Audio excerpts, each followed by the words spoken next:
Hello and welcome to the Willful Ignorance podcast. I'd like to sincerely thank you for tuning in. My name is Will, and today I'm going to talk about podcasting in 2025, New Year's resolutions, and Luigi Mangione. So let's start with podcasting in 2025. 10, maybe 8 years ago, we all started becoming familiar with the idea of podcasts. Since then, they become increasingly common as a form of media we consume and as a talking point in conversation. Here's the thing. Today, any idiot with a microphone and an internet connection can say anything they want, post it online, and call it a podcast. So if you're listening to a podcast advertised as informative, you have to ensure the person you're listening to is qualified to speak on the subject, whether it be history, science, the news, whatever. Take, for example, Andrew Huberman. At the top of every episode, he tells you that he's a professor of neurobiology and Scientology at the Stanford School of Medicine. So you can trust him to inform you on the latest in medicine and Tom Cruise. But too many podcasters out there are self-proclaimed geniuses without any veritable qualifications. I will be the first to admit that I am one of them. My only qualification is a high school diploma, and they pretty much give those to anyone. I would say take everything I say with a grain of salt, but I'm not sponsored by Element, so I don't make any money if you do. Moving on. A few years before COVID, we couldn't have imagined that podcasts would become so influential that they could play a role in a presidential election. My favorite absurdity is that some podcasts out there are so successful that it is financially viable for them to pay someone whose entire job is to Google stuff that comes up in the conversation. Like, guys, it's not that hard to Google something yourself. Talk about jobs that are going to get replaced by AI. Podcast Googler has to be up there. No offense, Jamie, but you really don't bring much to the table. Maybe if you were more of a meathead, you could be an entertaining host. The sad truth is that because it's so easy to record a podcast, too many people have them. It's an oversaturated form of media. A prime example of this is the Hawk Tuah girl. When she started a podcast, my instinctual reaction was to think, okay, now the last thing the world needs is another podcast. That does make me a hypocrite, but I'm also a self-proclaimed genius, so it's fine. Today, we have podcasts hosted by everyone from comedians to scientists, and they talk about every subject imaginable.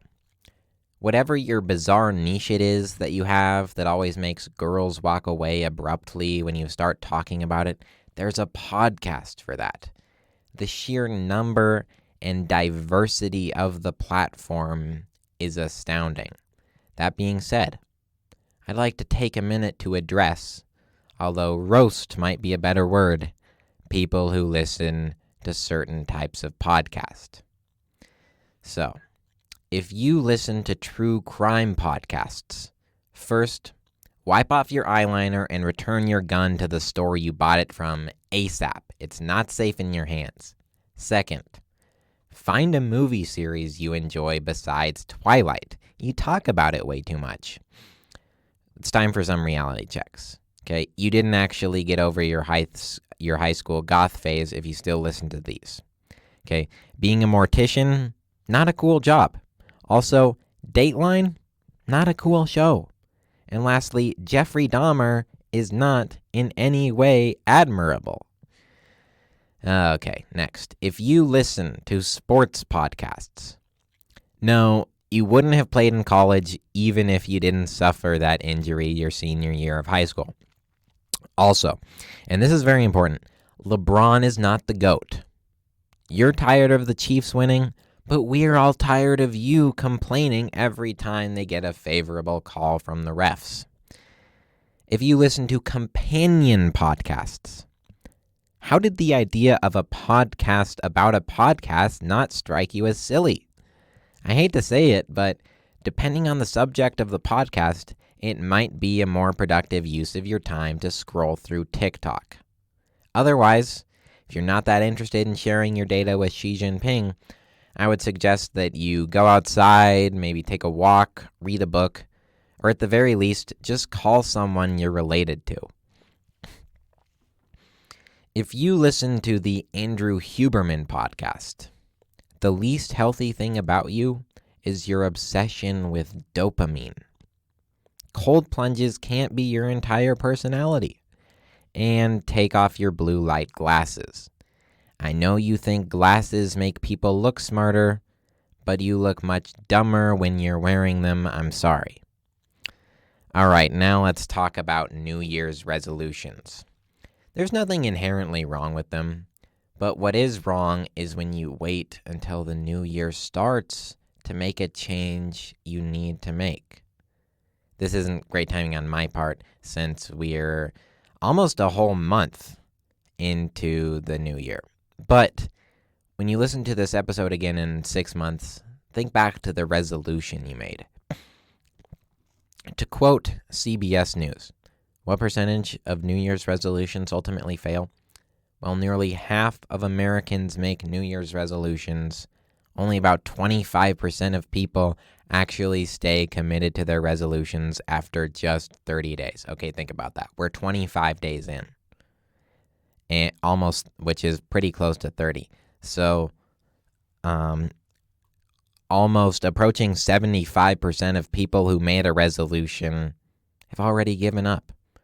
Are you one of them? Think about that. And this is also from CBS News. Even fewer, less than 10%, accomplish their goals.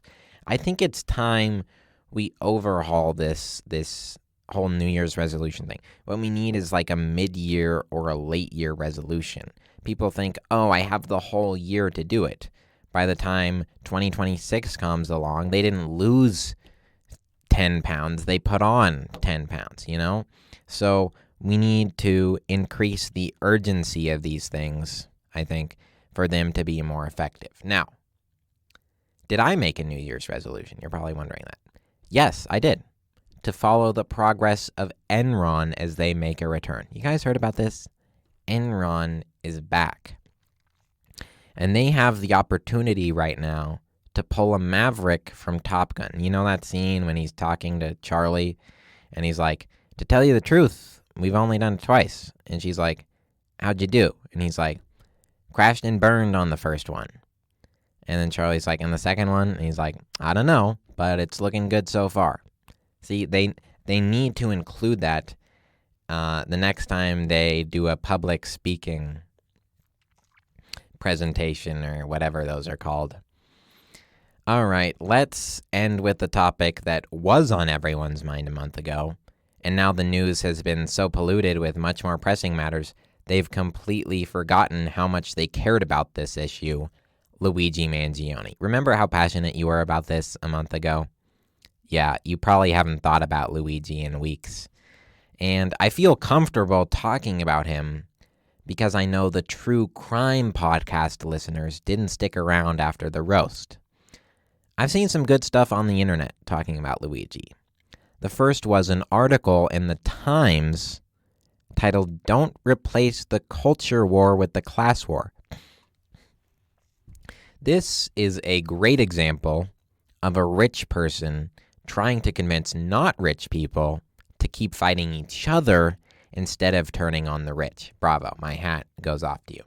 Second, I saw a meme looking at his impressive LinkedIn, commenting on how quickly he was rising through his company, TrueCar Inc., saying he would have been CEO in no time.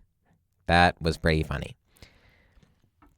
Now, to me, this highlights the importance of an up-to-date LinkedIn page. Luigi, up until this, his LinkedIn was incredibly up-to-date. He was, constantly adding all of his experience. You can see there's so much there. But it still says he works for True Car Inc. It says, whatever through present. He didn't change it when he got arrested. Now this concerns me because my fear is that in 50 years, when he's been locked up for 50 years, it's going to look like his career stalled for 5 decades and he's still a data engineer 3 at True Car Inc.